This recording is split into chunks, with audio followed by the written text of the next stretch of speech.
Salut les amis, salut, bienvenue sur cette plateforme. Souvent, quand je fais une vidéo, je dis que ceux qui gouvernent le Cameroun n'aiment pas le Cameroun. Certaines personnes viennent en commentaire raconter leur vie. Et moi, ça me fait rire. Parce que les gens pensent que, on est en train de porter critique au système actuel, que ça fait que ça ne les concerne pas. Donc, ils doivent quand même défendre le système actuel à tout prix et à tous les prix. Mais seulement, les frères, quand le prix du pain augmente, ce n'est pas pour une catégorie de personnes. Ça augmente pour tout le monde. Tout le monde. Quand le prix du carburant augmente, c'est pour tout le monde. Quand on augmente les impôts, c'est pour tout le monde. Quand le prix des vignettes passe de simple à double, c'est pour tout le monde. Quand le prix du riz augmente, c'est pour tout le monde. Réveillez-vous.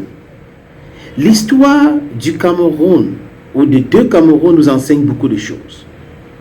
Parce qu'on a eu le Cameroun avec Ahidjo, après il y a eu la réunification. Voilà l'histoire. Peut-être que dans une autre vidéo, on va parler de ça. Because I think you have a problem with the history of Cameroon. You don't just like people to talk about the history of the country. It irritates you. Sometimes your BF Cameroon history start now from 1982.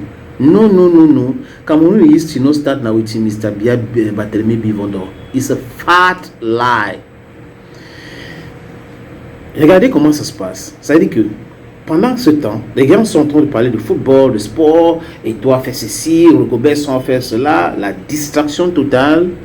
Oui, c'est aussi l'actualité, je suis d'accord, mais le plus important, c'est que les députés sont là à l'Assemblée nationale en train d'applaudir tout ce que le gouvernement a envoyé comme projet de loi. Ils applaudissent tout. Ça passe comme une lettre à la poste. L'augmentation des impôts, ça passe. Augmentation de ceci, ça passe. Taxe de l'aéroport, ça passe. Les vignettes, ça passe. Tout passe comme une lettre à la poste. Et pour démontrer que ces gens-ci, ils n'aiment pas le Cameroun, c'est que les gens qui augmentent les impôts tous les jours là, ne payent pas les impôts. S'ils payent des impôts, c'est des impôts indirects sur leur salaire qu'on peut couper. Ils ne payent pas les impôts. Donc ils ne peuvent pas comprendre comment ça fait mal aux autres. Donc trop d'impôts tue l'impôt. Dans la situation actuelle au Cameroun, on ne fait qu'augmenter les impôts. Mais est-ce que les mesures que le gouvernement a prises pour alléger les choses au Camerounais lambda que nous sommes, c'est quoi? Rien. Les salaires ont été charcutés au début des années 80, 90, je veux dire, jusqu'à présent. Dans d'autres pays, on augmente le salaire des enseignants, on augmente le salaire du personnel soignant, on augmente le salaire Il y a la convention collective, il y a des journalistes qui se sentent bien. Sur les différentes antennes, les spots sont bien payés, c'est réparti normalement. Les entreprises font la publicité partout. Mais chez nous, c'est incroyable. Ça dit qu'on sélectionne des amis, on sélectionne des gens, on travaille avec ces gens-là. Ceux qui ne sont pas dans qui ne fait pas partie de notre clique, souffrent. Et là, ça ne dit rien à personne. Et quand vous voulez parler, on va vous rappeler que vous êtes anglophone, vous êtes ceci, les anglophones sont ceci. Oui, je suis anglophone. 2 millions de pourcents d'anglophones. I've been Ekuna man, Giman for Ekuna, and I accept that. I'm proudly so. And our mindset is not like the mindset of most of those people who are governing this country. Some of our brothers are in the whole mess, and they are messing up with their career, their life, their reputation forever because of hunger. I mean their cupidity, not even hunger, because of their cupidity. Comment est-ce que les gens peuvent rester comme ça? Ils ne payent pas les impôts. Je parle de ces fonctionnaires-là. Quand je parle de fonctionnaires, je ne parle pas de fonctionnaires lambda. Je parle de ceux qui gouvernent, les ministres, et tous, les ministres et les députés et les sénateurs. Quand on augmente le prix du pain, ça ne les touche pas. Parce que là, l'argent est là, c'est sûr. Quand on augmente le prix du carburant, ça ne les touche pas parce qu'ils ont les bons de carburant. Si le prix de l'électricité augmente, ça ne les touche pas parce qu'ils ont de l'argent pour le faire, pour payer avec. Ce n'est que leur intérêt. Quand on avait parlé de baisser les salaires, vous avez vu la tollée que ça a créé. On a parlé de micro-projets qu'on va loger maintenant à l'Assemblée nationale. D'autres n'étaient pas contents vraiment parce que pourquoi est-ce qu'il faut chercher les justificatifs pour l'argent des micro-projets? Parce qu'ils prenaient cet argent-là, ils mettaient dans leur poche. Les amis, on est dans la joie, on est dans la gaieté, on est dans l'entertainment. Pendant ce temps, le gouvernement camerounais profite pour appuyer encore fort les impôts. Oui, on va vous puiser, c'est-à-dire qu'on va puiser même ce que vous utilisez pour envoyer les enfants à l'école. Vous allez nous donner. Pour faire quoi en fait? Regardez le projet. On nous avait pompé les oreilles avec les grandes ambitions. Les grandes ambitions, aujourd'hui, il y en a qui pensent que c'est le cauchemar. Parce que comment? Prenons même le cas de la CAN qu'on a joué, des glissements à glissement. Un stade qu'on devait construire, j'ai dit n'importe quoi, à 1000 francs.